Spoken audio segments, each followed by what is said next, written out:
આપણા ગઢે આટલી ભક્તિ કરી જ નથી બાપુ, શાંતિથી જીવતા હતા, એમને બછોડા હતા જ નહીં.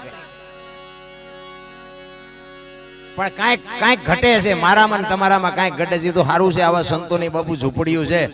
એક તમારે મારે કાંઈક જો વ્યવસ્થિત જીવવું હોય તો સંતોની ઝૂંપડીઓ ન હોત તો જાત ક્યાં. અમારા અવગુણ હામું ન જોવો ગુરુ મહારાજ, એ મેં ભજન ગાયું, મેં જેઠીરામનું નામાસણ વાળ્યું. એક ભાઈ મને કે બાપુ એક ખોટું ન લાગે તમને કહું, મેં બોલો. મને કે આ ભજન જેઠીરામે નથી ગાયું, તમે કોણે ગાયું? એ કે દાસી જીવણે.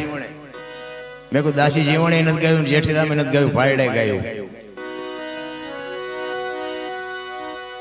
મને કે બનાવ્યું છે દાસી જીવણે. મેં કીધું એમ ફાઈટ ને સમજણ ના ઘરમાં તું નથી. જેઠીરામ ને દાસી જીવણ ને ભાડ્યા થયા.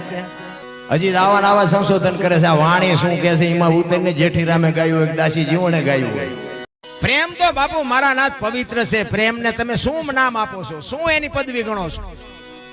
પ્રેમ હોય અહીંયા પરમેશ્વર ને પ્રગટ થવું પડે. સબરીને બાપુ પ્રેમ જ હતો. તમે વિચાર કરજો, માતંગ ઋષિજીના ગુરુ મહારાજ એક શબ્દ પકડાઈ દીધો કે સીતારામ નું નામ લઈને બેહી જા, વેલો મોડો રામ આવશે. અને બાપુ ચાંદીના પતરા જેવા વાળ થયા, દીદી રામ આવ્યો, પણ આવ્યો ખરો. ઈ પ્રેમ જ હતો. રામ ને જોયા ને બસ આંખમાંથી ધારું થઈ ગઈ. એને કીધું બસ મને અમે ઠેઠ પોગાડી દો, બસ આટલી જ વાત હતી, બીજું કાંઈ હતું જ નહીં. અને આ બાજુથી ચોર આવ્યા અને ટાઈટ ક્યાં ભાઈઓ એ આયોજનમાં આવેલા કે કોઈની કારી ફાવવા નથી દેવી. પણ આ તો સાધુડો હતો, ભગવો પહેરી લીધેલો, દાઢી વધારી. જે રામસાગરેથી ભજન ગાતા ને રામસાગર ઊંધું કરીને બટા જટી મંડી બોલવા ભાઈઓ. અને ચારે ચાર ને ધબેડી નાખ્યા. ઓલા પડ્યા એટલું બોલ્યા કે તમે વાઘુબા બાપુ નહીં કે તને ક્યાં ખબર પડી ગઈ કે 20 વર્ષ પહેલાની હાથરોટી ઇનાઈ છે હજીઓ.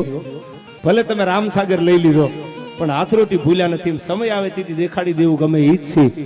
હા, તમને જ્યારે કોકનું પડાવી લેવાનું, છીનવી લેવાનું મન થાય ને એટલે સમજવું કે હવે આપણી પડતીના નિશાન છે આ. હા.